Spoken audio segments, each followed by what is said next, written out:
Christmas பெருவிழா நிகழ்ச்சியிலே கலந்து கொண்டு துவக்க ஜெபம் ஆற்றிய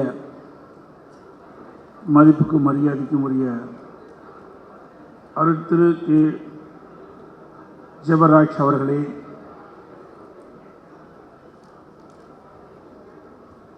இந்த இனிய கிறிஸ்துமஸ் விழாவில்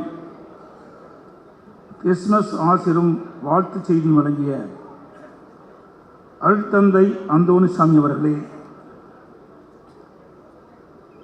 கிறிஸ்துமஸ் செய்தி வழங்கிய அருட்தந்தை எஸ் ஜான் கென்னடி அவர்களே, மரியாதைக்குரிய அருட் சகோதரி அக்னஸ் சந்தி யாகு அவர்களே, மரியாதைக்குரிய அருள் திரு ராபின் ராஜ்குமார் அவர்களே, பைபிள் வாசித்த பேராயர் நேசக் ராஜா அவர்களே, நிறைவு ஜெபம் நிகழ்த்த இருக்கின்ற பேராயர் நோவா யுவனராஜ் அவர்களே, வரவேற்புரை ஆற்றிய சகோதரர் திரு இன்பத்துறை அவர்களே, கிறிஸ்துமஸ் பாடல்கள் இசைத்த திரு ஜோஸ்வா மற்றும் திரு ரெப்சன் ராஜ்குமார் குழுவினர் அவர்களே, கிறிஸ்துமஸ் வாழ்த்துரை வழங்கிய முன்னாள் அமைச்சர் சகோதரர் திரு பா பெஞ்சமின் அவர்களே, நன்றி உரையாற்ற இருக்கும் திரு முன்னாள் அமைச்சர் சீதா செல்லப்பாண்டியன் அவர்களே, இந்த இனிய கிறிஸ்துமஸ் நிகழ்ச்சியை தொகுத்து வழங்கி வருகின்ற அருமைச்சர் திரு ஜான் மகேந்திரன் அவர்களே, நிகழ்ச்சியிலே பங்கு பெற்று சிறப்பித்துக் கொண்டிருக்கின்ற புரட்சி பாரத்தினுடைய கட்சியினுடைய தலைவர் சட்டமன்ற உறுப்பினர் திரு ஜெகன்மூர்த்தி அவர்களே,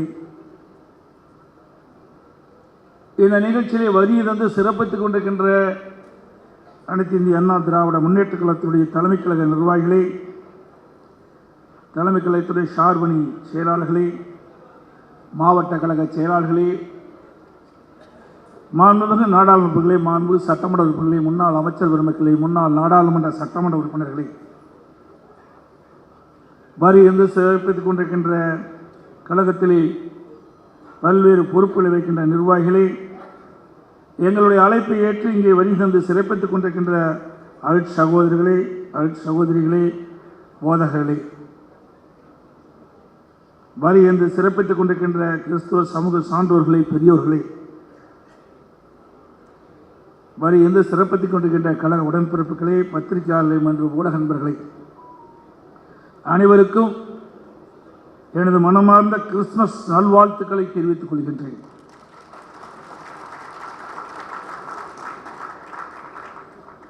அனைத்து இந்திய அண்ணா திராவிட முன்னேற்ற கழகத்தின் காவல் தெய்வமாக நாங்கள் போற்றி வணங்கும் இதயம் புரட்சித் தலைவி அம்மா அவர்கள் தமிழ்நாட்டில் அரசியல் இயக்கம் ஒன்று கிறிஸ்தும விழாவை நடத்தும் மரபணை தொடக்கி வைத்த பெருமை இதயம் புரட்சித் தலைவி அம்மா அவர்களை சாரும்.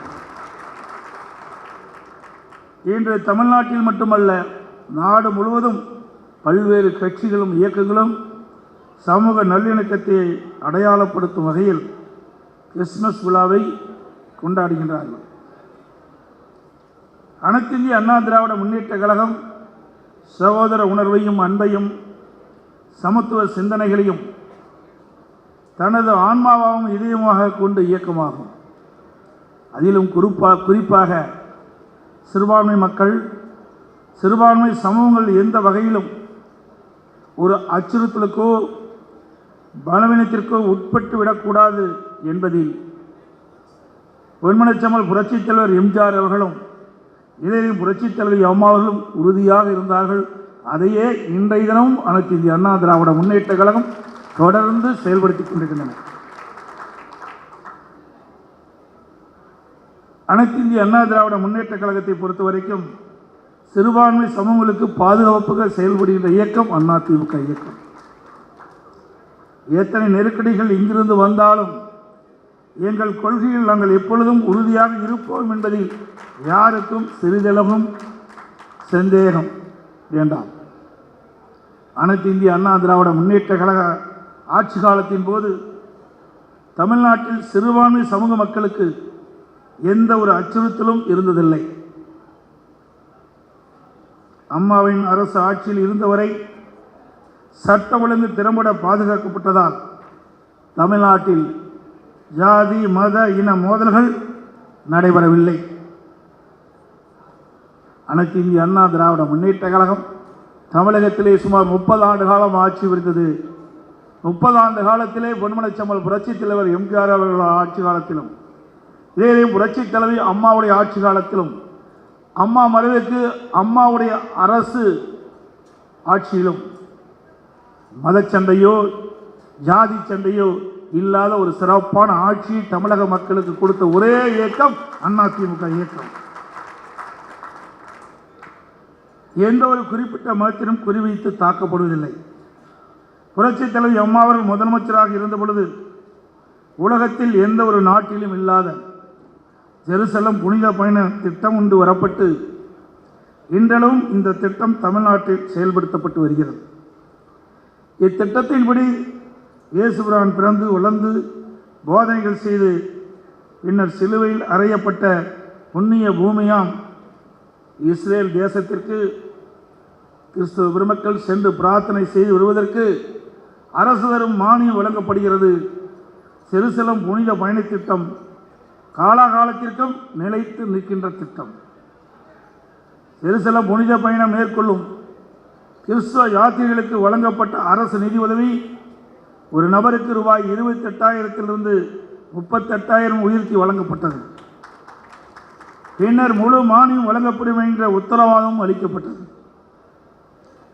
திராவிட முன்னேற்ற கழகம் ஆட்சிக்கு வந்து 3 ஆண்டுகள் கடந்த நிலையில் நான் பலமுறை பொது வெளியிலும் கிறிஸ்துமஸ் விழாவின் போதும் புனித பயணம் மேற்கொள்ள விரும்பும் சிறுபான்மை மக்களுக்கு உடனடியாக நிதியுதவி வழங்க வேண்டும் என்று வலியுறுத்தினேன்.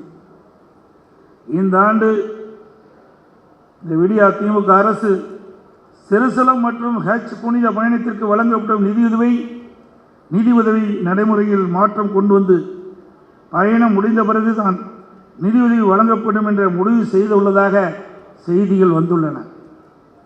இந்த நடைமுறையில் ஏழை எளிய மற்றும் நடுத்தர மக்கள் ஜெருசலம் மற்றும் ஹஜ் புனித பயணம் மேற்கொள்வது என்பது காணல் நீராகவே அமையும்.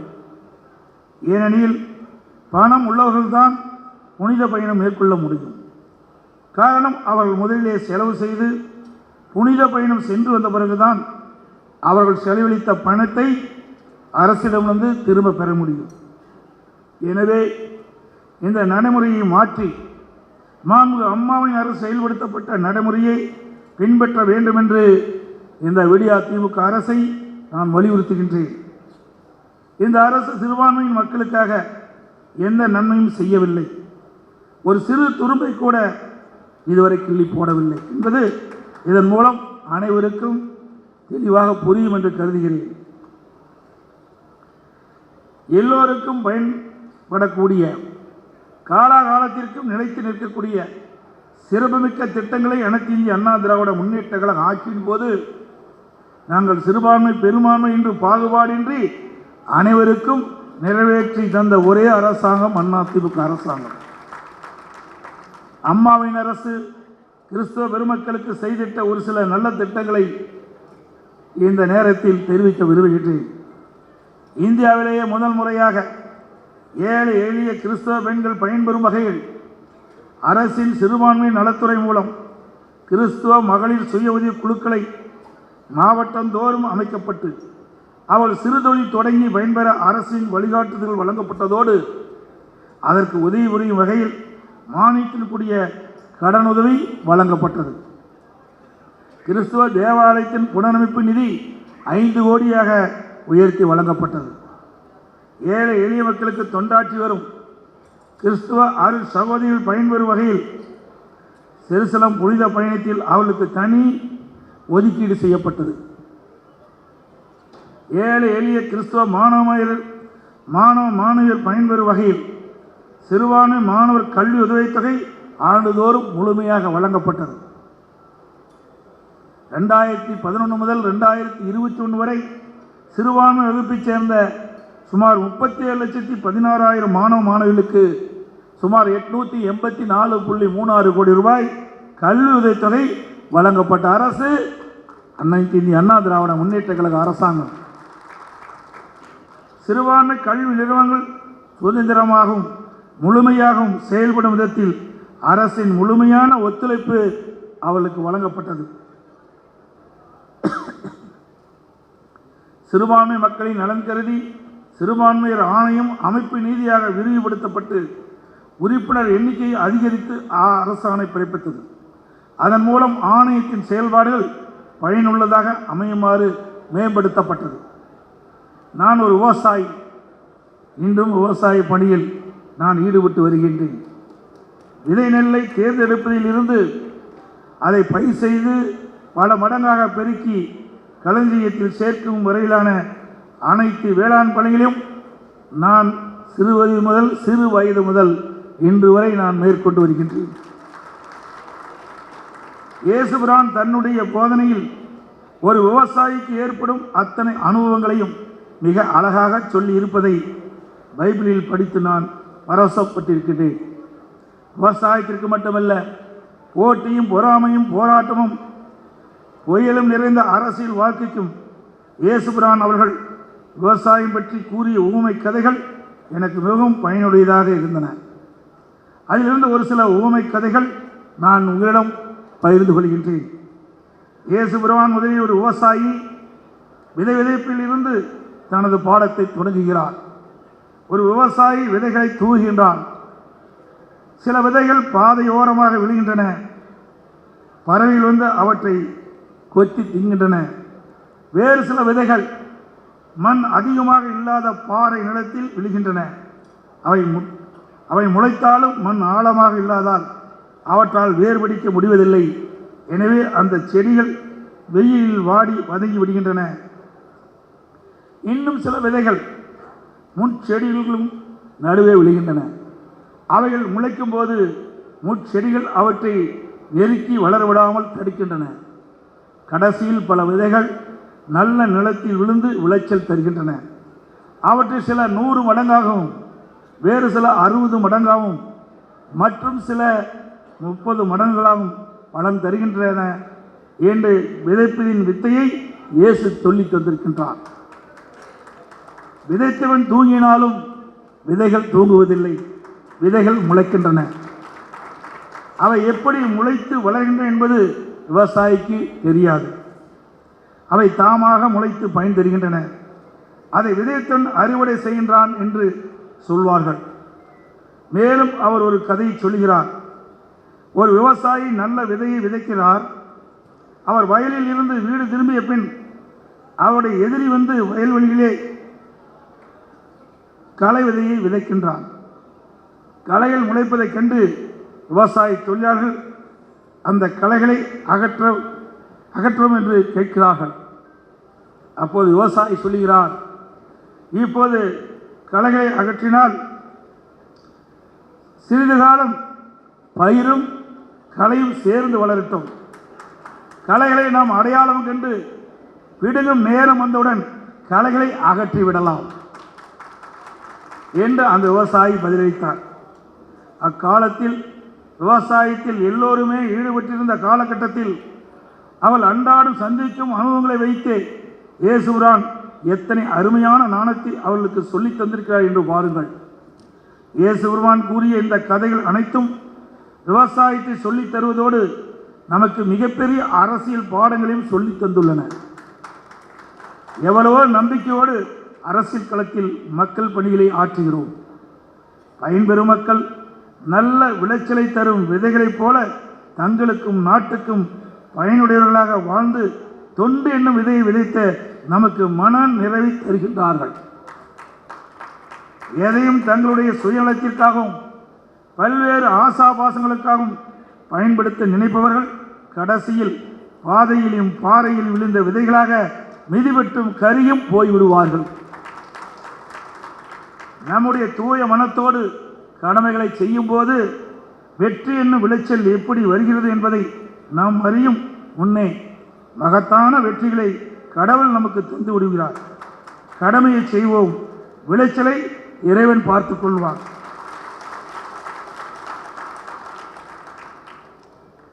மூன்றாவதாக கொண்ட கொள்கைக்காகவும் ஏற்றுக்கொண்ட பொறுப்புகளுக்காகவும் நல்ல விதைகளாய் மண்ணில் விழுந்து நாம் மக்கள் பயன்பட நற்பயிர்களால் முளைத்து வரும் வேளையில் நம்முடைய களைகளும் சேர்ந்து முளைத்து நம்மையே அழித்து ஒழிக்கும் நோக்கத்தோடு சிலரால் வளர்க்கப்படுகின்றன.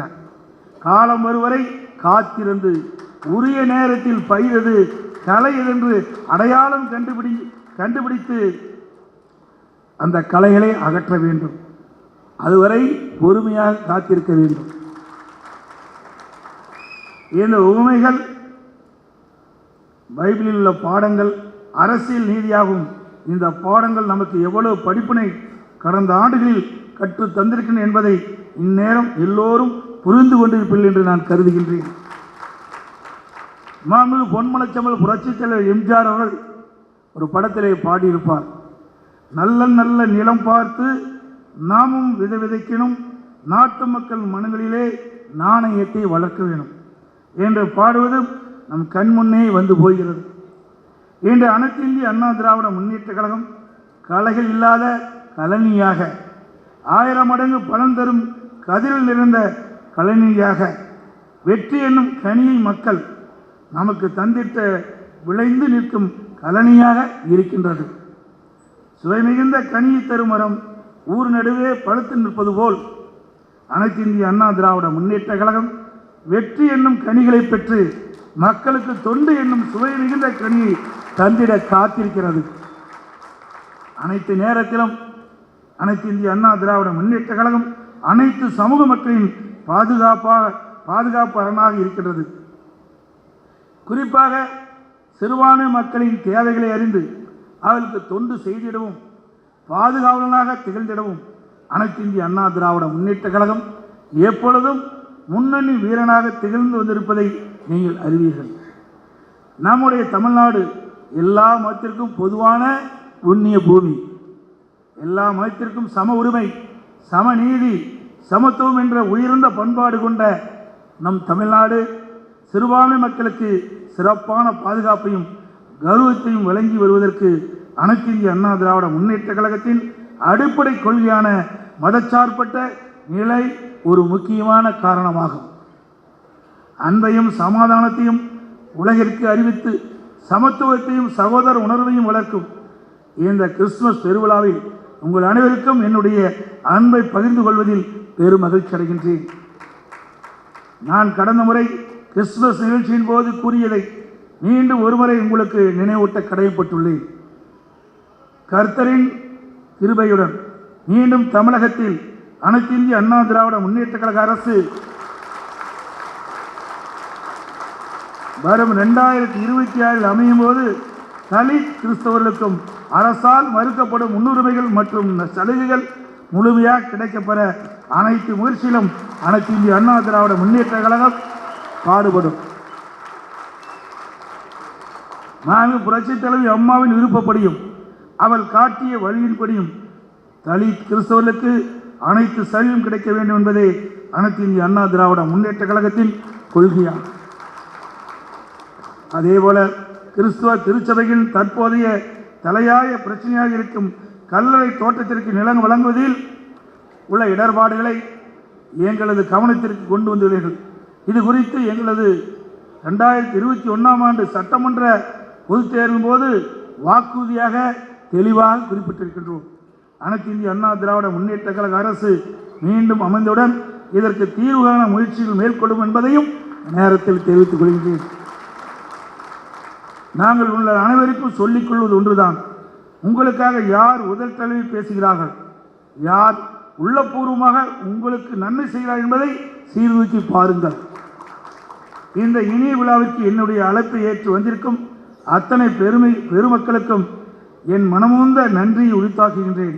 இந்த கிறிஸ்துமஸ் பெருவிழாவை சிறப்புடன் நடத்த ஒத்துழைத்த அனைவருக்கும் என்னுடைய பாராட்டுகளையும் வாழ்த்துக்களையும் இந்த தருணத்தில் தெரிவித்துக் கொள்கின்றேன். 2025 ஆங்கில புத்தாண்டு விரைவில் பிறக்கப் போகிறது. உங்கள் அனைவருக்கும் வரும் புத்தாண்டு மிகவும் மகிழ்ச்சியான ஆண்டாக அமைந்திட இறைவனை பிரார்த்திக்கின்றேன். இந்த மேடையில் வீட்டிற்கும் பெரியோர்களுக்கும் அரங்கில் நிறைந்திருக்கும் அன்பர்களுக்கும் இன்னும் மாநிலம் உள்ள கிறிஸ்துவ சகோதர சகோதரிகளுக்கும் மீண்டும் என்னுடைய மனமிருந்த கிறிஸ்துமஸ் வாழ்த்துக்களையும்